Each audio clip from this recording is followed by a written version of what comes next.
mentioned several times already in this early part of the Mass, today we are celebrating the feast of the baptism of the Lord, the feast of the baptism of Jesus. And I always find this feast day somewhat confusing. And I always wonder initially, why did we do it? You might be thinking the same thing. So I think to gather the answer to that, we need to have one of these. A brain teaser. So I'm going to set you up with a brain teaser, then I'll see if anyone can give me the answer. Now, whenever a person is baptized, that means you become a follower of Jesus. Now, in today's gospel reading, Jesus also is baptized.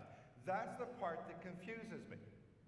If baptism means you become a follower of Jesus, why would Jesus himself need to be baptized? Jesus is Jesus. How can Jesus follow himself? Why does Jesus then get himself baptized?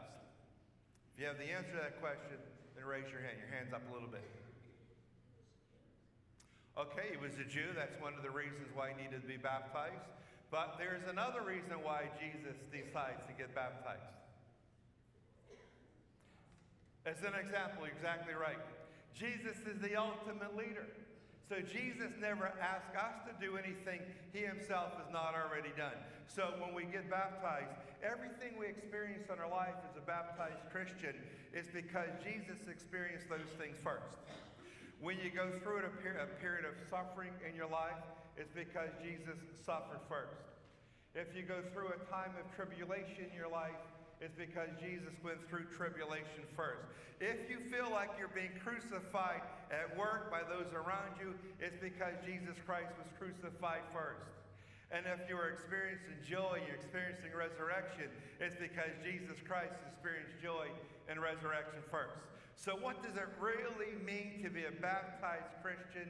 And I believe the definition of a baptized Christian is in this picture right here. The picture of a chair. In a former assignment, there was this little gal. She was 5 years old and she was dying of leukemia. Her family, they were devout Catholics.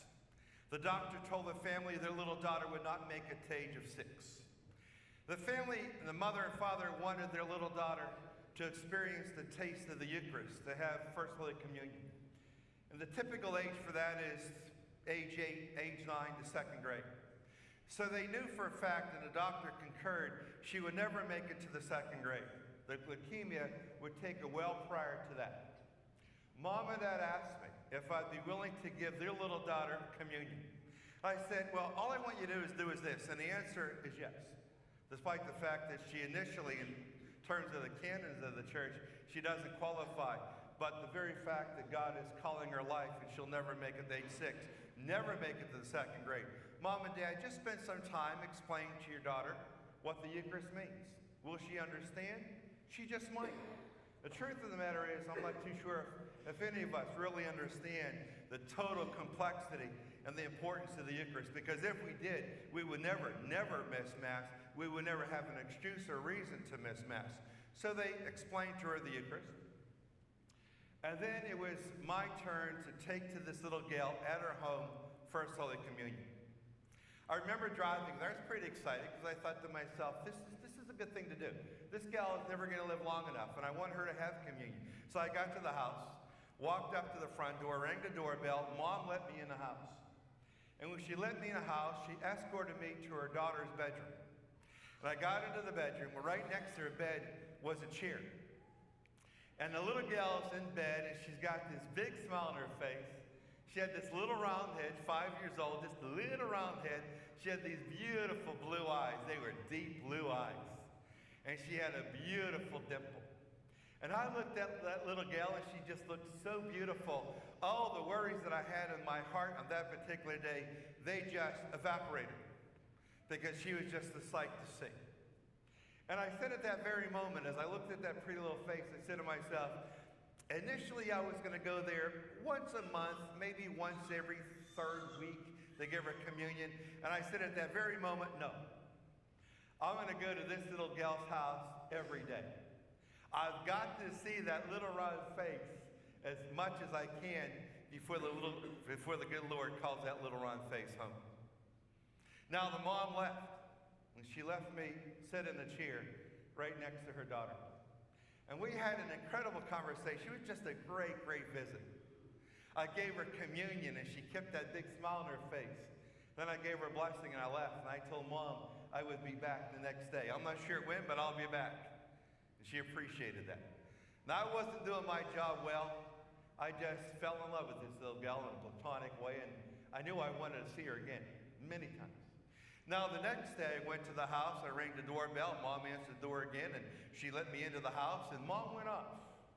I went back to the daughter's bedroom since I now knew where it was located. I sat in the chair, looked very much like that chair right there. And we had a great conversation. I gave her communion again.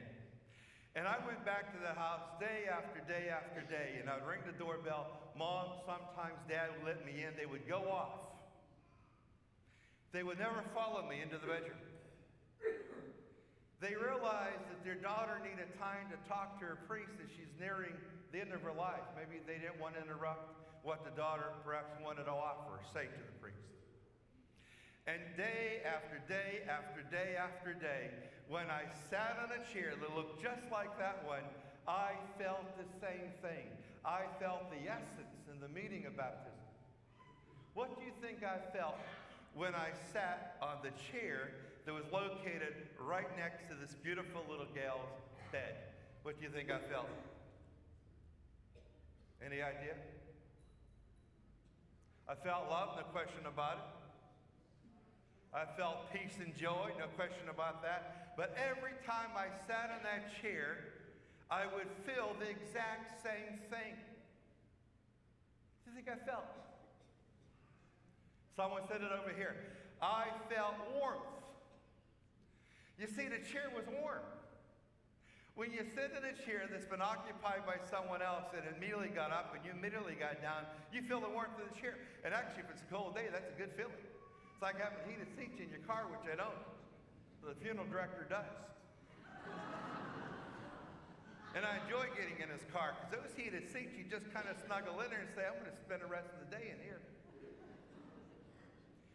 And every time I sat on that chair, I felt warmth. And to me, that said what? That means joy and love and peace. That means when I walked up to the house and I rang that doorbell, the mom or dad, when they answered the door, they got off of that chair. They had been sitting on that chair for a while, not just for 20 seconds, because 20 seconds doesn't heat up a wooden chair. But they had been sitting there for a long time. They were probably holding the hand of their daughter, trying to get as much of their daughter that they could, trying to just ooze her into their heart, because they realized this little gal was going to be leaving the world, and they wanted to make sure that they would spend every moment that they possibly could with their little gal whose life was leaving. And that is the meaning of baptism. When we become a baptized Christian, at that very moment, we are never alone in this world. If tonight you feel alone and lonely, you have to know that as a baptized Christian Catholic, you're not alone and lonely. Why? Because Jesus is sitting right next to you. Right next to you is a chair, and he's in that chair, occupying the chair, and he's warming that chair. You are never alone. I will hear the reference every so often. Someone will say, that person died alone. That can't happen if that person's Christian. For a Christian never dies alone. They might be in a room by themselves when they expire. They might be in a hospital bed when they expire and no one else is in that room. But you never die alone when you're Christian, because Jesus is always in a chair right next to you. He's warming it. He's holding on your hand. You always have a friend. You'll always have a soulmate, and that's Jesus. You know, we're only 10 days into the year 2016. There's a whole lot of days left. Some of us at this point might be moments away from great pain. Maybe some of us already into the year 2016 have already felt great pain and agony. Some of us, that might be coming our way. Some of us might be experiencing great trial and tribulation. Some of us, yet through the course of this year, might experience great crucifixion. But some of us might be seconds or moments away from joy and resurrection and celebration. All I know is this. I have no idea what the future holds for me and what the future holds for you. But as a baptized Christian, what puts a smile on my face is that little girl had a smile on her face as she was in her bed, that little round head and those beautiful blue eyes and that seriously deep dimple. What I know is this. Whatever I have to face this year, good or bad, I will never face it alone.